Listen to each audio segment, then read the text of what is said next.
To borrow from the Christian tradition of cardinal sins, you'll soon learn, if you didn't know already, that both the Republican Party and the Democratic Party have been defined by 3 deadly sins for at least the last 10 years, and arguably the last 60. Hypocrisy, narcissism, and ignorance. Whether it be by watching my previous essays or by studying the history of American conservatism, the hypocrisy, narcissism, and ignorance of GOP politicians and voters have been on full display for the rest of the country to witness ever since television exposed how the Deep South handled race relations in the 1950s and 60s.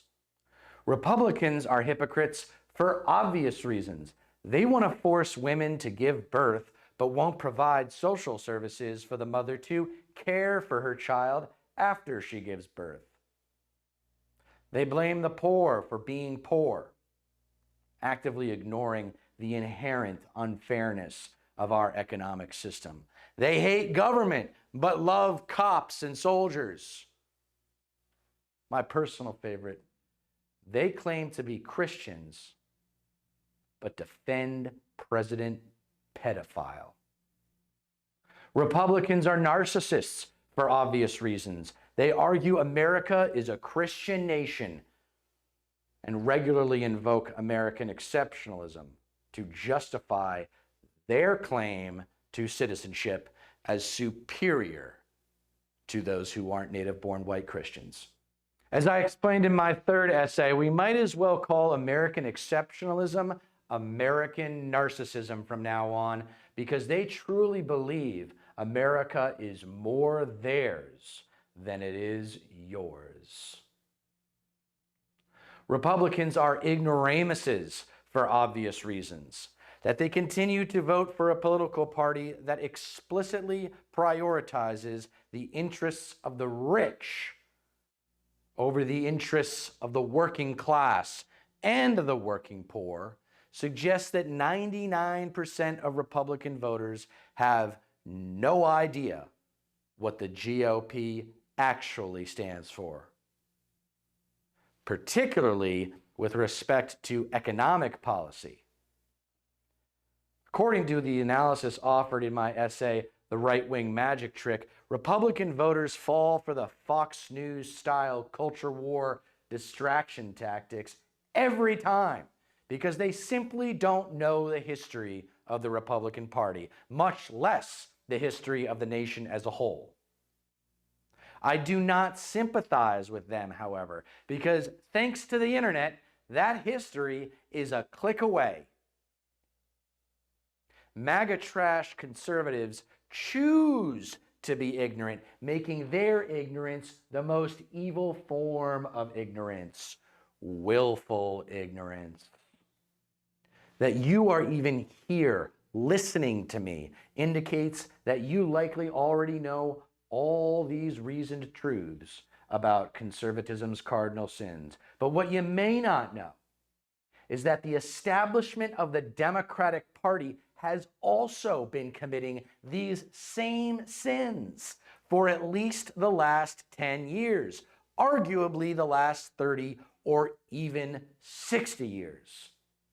But the last decade has really revealed the depth of failure by Baby Boomer liberals to create an effective political party that actually makes government work for the working class.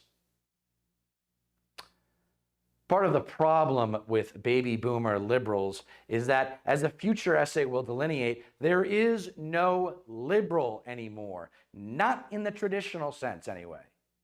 In today's American politics, there is only neoliberal and progressive. Speaking of 60 years ago, let's honor the insight offered by the 2 most prominent black leaders of the 1960s who foresaw the hypocrisy, narcissism, and ignorance that would come to define the establishment left implicitly when they first spoke these words, but explicitly since the election of Bill Clinton in 1992. That is I to use say, friend in quotes. I see. In other words, if a black man cannot have a white man as a friend. He may have a white man who's friendly, but being friendly and being a friend, I think, are two different things. I think there are many whites who act friendly toward Negroes. A fox acts friendly toward the lamb. And usually the fox is the one who ends up with the lamb chop on his plate. The wolf doesn't act friendly, and therefore the wolf has more difficulty in getting the lamb chop in his plate. I'd like to point out, though, that... And I say that because it is usually if you study the structure of the Negro community, economically, politically, civically, psychologically, and otherwise, it's controlled by the white liberal, who usually poses as the friend of the Negro, who actually differs from the white conservative in the same way that the fox differs from the wolf. Their appetite is the same. Their motives are the same. It's only their mannerisms and methods that differ.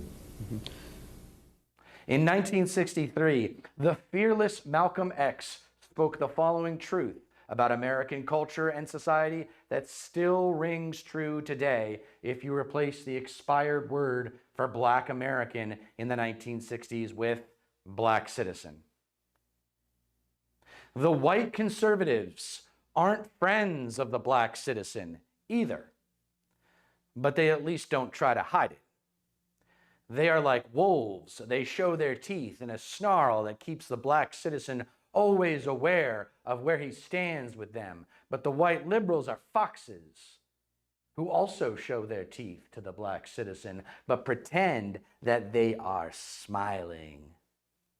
The white liberals are more dangerous than the conservatives. They lure the Black citizen, and as the Black citizen runs from the growling wolf, he flees into the open jaws of the smiling fox. The job of the civil rights leader is to make the Black citizen forget that the wolf and the fox both belong to the same family.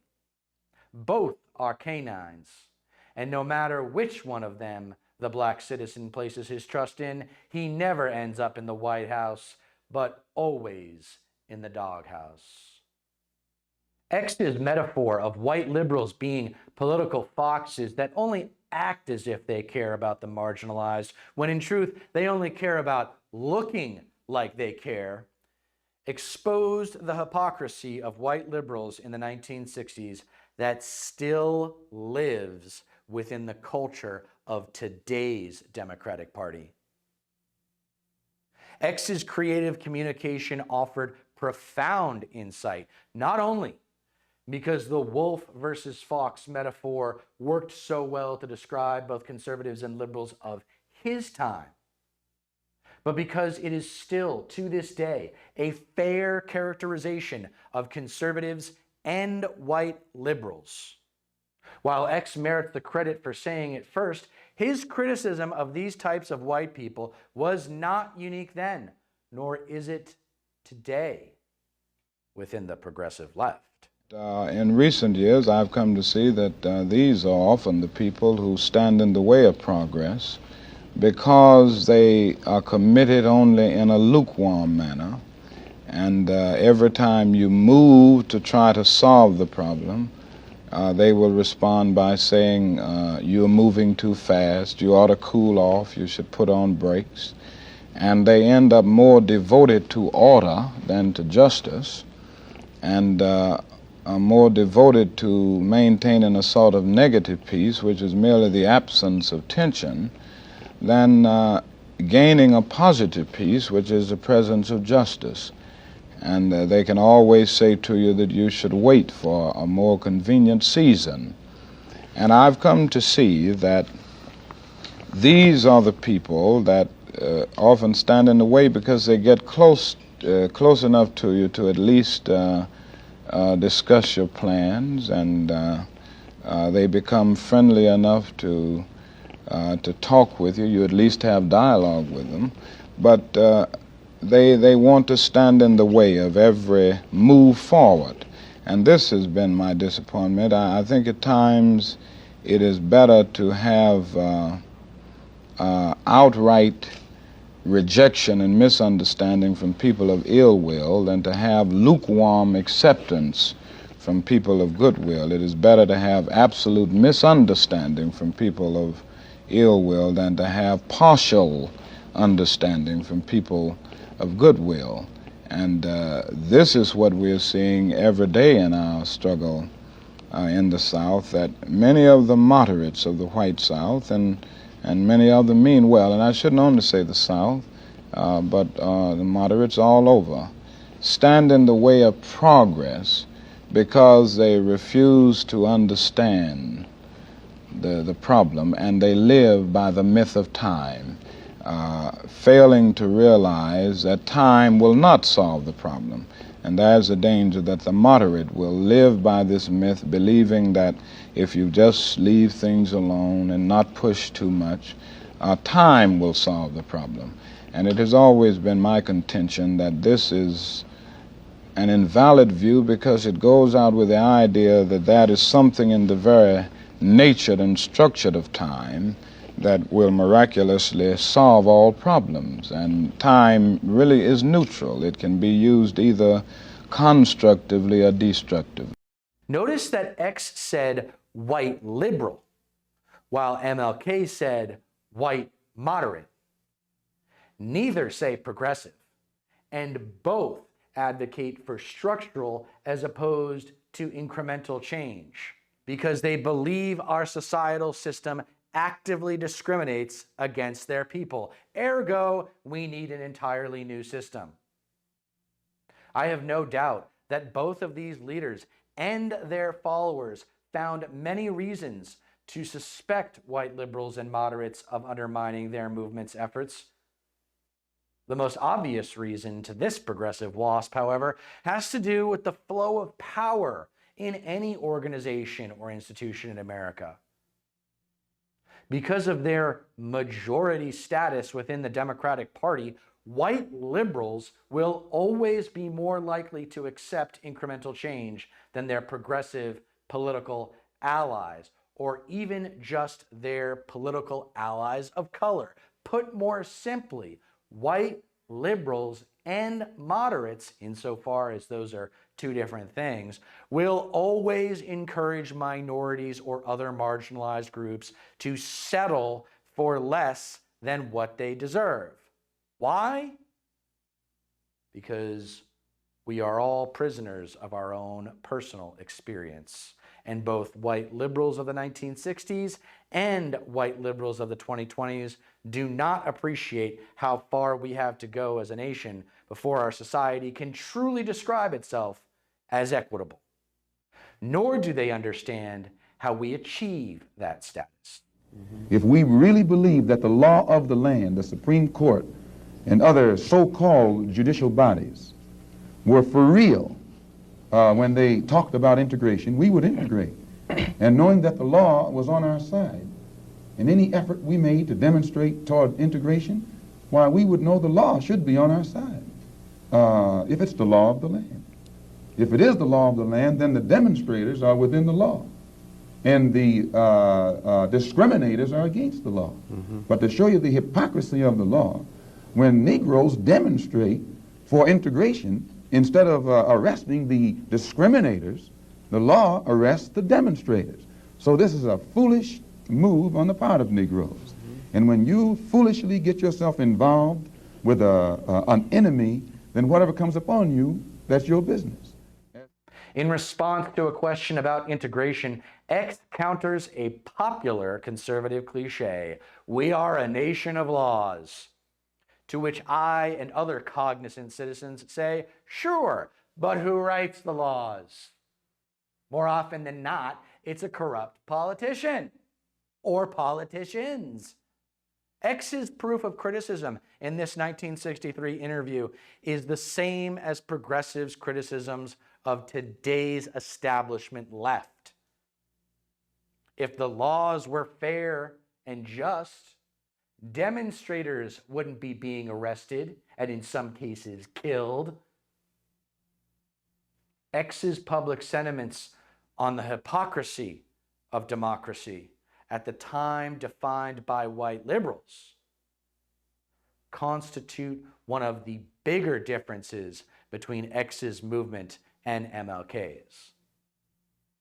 While the civil rights movement had specific political and policy goals, mostly surrounding voting rights and other forms of discrimination, X advocated for even bigger structural change, but advocated strongly that the only way to realize would be through a sea change of political leadership.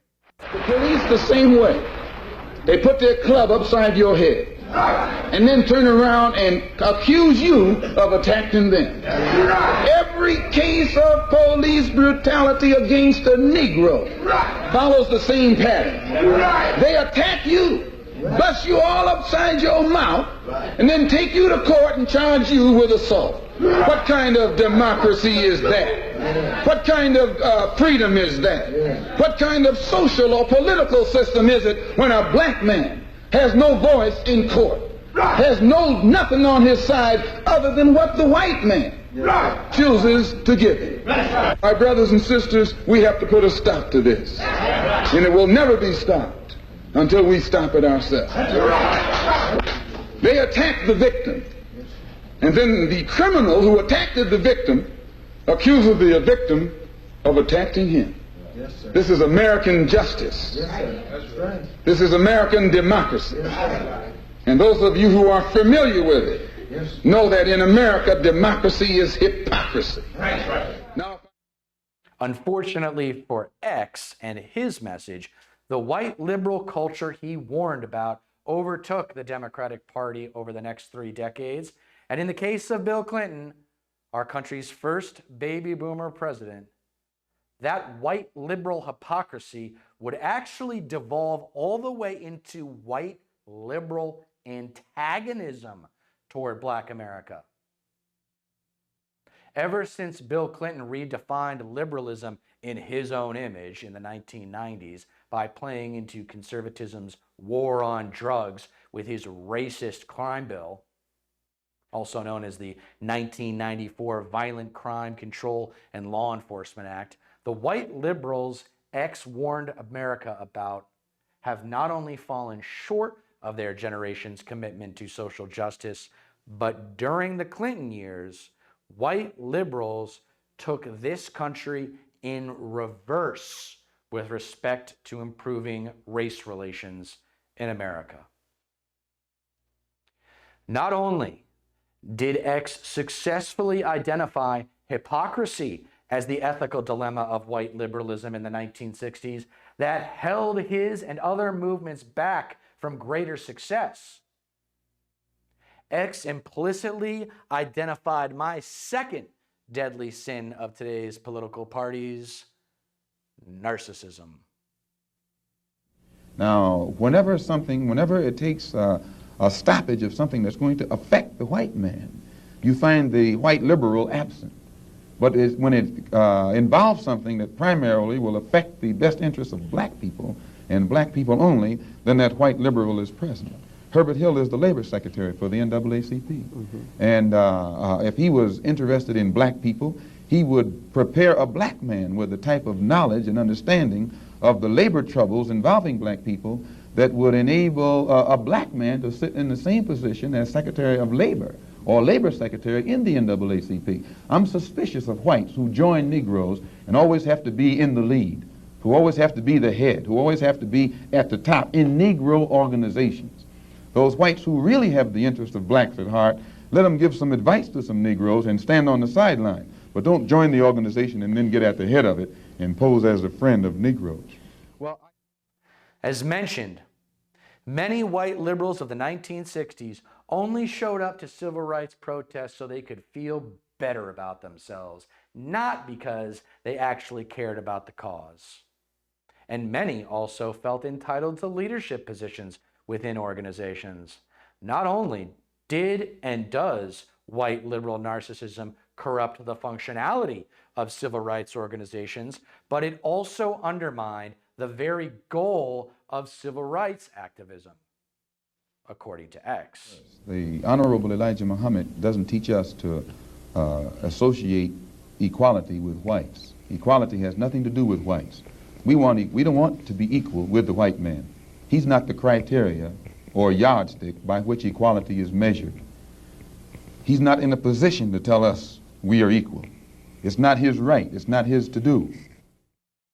Perhaps the most prolific sin in all of American cultures and society and politics is ignorance. Not only because, thanks to the internet, it is the most avoidable sin, but because white liberal ignorance makes the sins of white liberal hypocrisy and white liberal narcissism possible. If white liberals studied their history, they'd realize that they have been complicit in the devolution of the American left since Bill Clinton, arguably well before that. If white liberals studied their history, they would have realized that Hillary Clinton in 2016 was nothing short of a miserable candidate.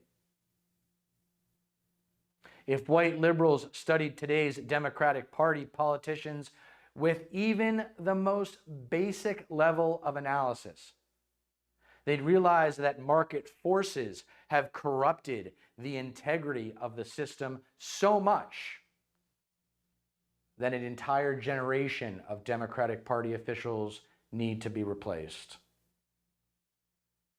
My next 3 essays will review the last 3 Democratic presidents and the last 3 presidential elections to expose the hypocrisy, narcissism, and ignorance of the present-day establishment left. Until we deal with those 3 deadly sins, we will never win the war for America's soul that is currently being waged. Thank you for watching. Please subscribe if you haven't already, and never forget, just as X and MLK taught us 60 years ago, you don't get change in America by asking nicely.